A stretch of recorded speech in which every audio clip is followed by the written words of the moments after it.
একটা ভাইয়া মানে জিজ্ঞাসা করছিল যে আপু আপনার ভাইরাল 150 টাকা ডিস্কো জুতাটা কি এখনো আছে? আসলে ডিস্কো জুতাটা আমি ধুইয়া মুইসা ফ্রিজে রাইখা থইয়াইছিলাম, কিন্তু ওই যে আমার দাদি কুটনা বুড়ি পাকনামি কইরা হ্যার জুতা সিরা থইয়া আমার জুতা পইরা পুকুর গাড়ে গেছে উজু করছিল। বৃষ্টির দিন গাটলা পিছলা পিছলা একবারে চিত্তরায় পড়ছে। এখন ঢাকা লই আইছি ডাক্তার দেখাইতে, দোয়া কইরেন সবাই। আমি এত গাইলে হতিনের লান লাগা থাই, তারপর আমার পিছনেই ছাড়ে না বুড়ি। কয় তুই খামার কচু দিলেও অনেক ভাল লাগে, কারণ ওই যে বছরে 3-4 বার যায় তো আমি সেবা যত্ন করি কুটনা বুড়ি, তারপরেও কিন্তু আমারে দাদার কোনো বাগিয়ে দিতে চায় না। কয় কি তুই কি আমার হতিন লাগুস যে সব জিনিসে সমান বাচ্চা? এইয়া কইছো না আবার বিছনায় পড়ো যা মুহানে রুডি কলা লইয়া। ওরে সোবান আল্লাহ, বুড়ি যে এত কিপটার কিপটা। মুই যখন রান্তাম মোর দাঁড়ে বইয়া থাকতো, মুই কড়ু তেল নুন দেই হেয়া দে। যদি কোনোদিন তেল একবার বোতলেতে বেশি পড়া যাইতো হেলে কইয়া উঠতো খাইছে খাইছে রে আমারে খুন করছে। এখনো এত কিপটামি করে, না জানি জোয়ান কালে মোর মা আসাসি করে কি জ্বালান্ডি জ্বালাইতো। কিপটামি করলেও আর কিপটা হইলেও বুড়ি অনেক ভালো আছে। বিয়ার 12 বছর পরে জামাই মইরা গেছে। এই 12 বছরে বুইরা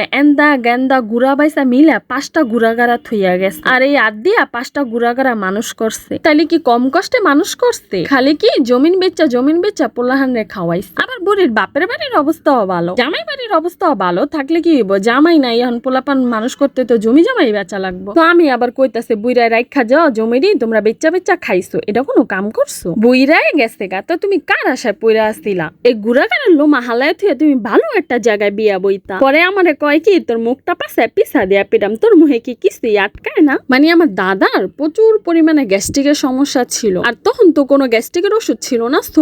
সোডা খাইতে জীবনটাই সোড হয়ে গেছিল। হ্যাঁ, পরে এরকম গ্যাস্ট্রিকে বুক পেট ফুললা হঠাৎ একদিন মারা যায়। আল্লাহ তার বেস্ত নসিব করুক। তো আমার দাদি এই 5টা পোলাপান নিয়ে সংসার পার করে দিল, কিন্তু ওই দিনগুলা পার করা অনেক কষ্টের ছিল। প্রতিটা মানুষই তো চায় তার জীবন সঙ্গীর সাথে বুড়া হইতে, কিন্তু আমার দাদির কি ভাগ্য, শুধু 12 বছর এক যুগ পাইলো আমার দাদারে, বাকি যুগ যুগ তার স্মৃতি নিয়ে থাকলো। এটাও ভাগ্য, কপাল। হ্যাঁ, সবকিছুই আমার ভাল লাগে, কিন্তু হ্যাঁ যে অতিরিক্ত মাত্রা কিপটামি করে এই জিনিসগুলোই আমার ভাল লাগে না। তখন আবার আমার বাপের কাছে বিচার দেয়, দেখ তোর মাইয়া আমারে ব্যাঙ্গায়। আমি হ্যার লাগে ঝগড়া করে দেখা আমি চাই হ্যার থেকে যত দূরে থাকতে, আর হ্যাঁ চাই আমার কুলিউটটা থাক। রোজার সময় হ্যার চোখ অপারেশন করছিলাম, আর এক চোখ তো বাদ, আর এক চোখ একটু ভালো আছে, তো ওইখানে একটু সমস্যা দেখা দিছে, এই জন্য অপারেশন করছি। তো হাসপাতালে 3 দিন থাকা লাগে। তো কইতে গেলে হ্যাঁ কিন্তু পুরাটাই কানা, 2 চোখেই ব্যান্ডেজ করা। হ্যাঁ আমি দৌড়া বাথরুমে নিতাম, গোসল করাইতাম, কাপড় চোপড় পাল্টাইতাম, আবার ধুইয়া দিতাম, খাওয়াইতাম, ওষুধ দিতাম, সব কিছু আমি নিজে করতাম, নাস্তা পানির থেকে শুরু করে। এগুলো কিন্তু আমি সব একাই করছি। হ্যাঁ অন্য নাতিপুতিরে হ্যাঁ কিন্তু দেখতেও আহে না। তো রাত্রেবেলা না আমার কেবিনে ঘুমাইতে মন চাইতো না, আমি বাইরে বারান্দা বয়ে বয়ে মোবাইল টিপতাম। যখন হ্যাঁ ভালো হয়ে গেছে, হাসপাতাল থেকে নাম কাটায় বাসায় নিয়ে আইছি, তখন হ্যাঁ বাসায় আমার আব্বার কাছে বিচার দিতাস, তোর মাইয়া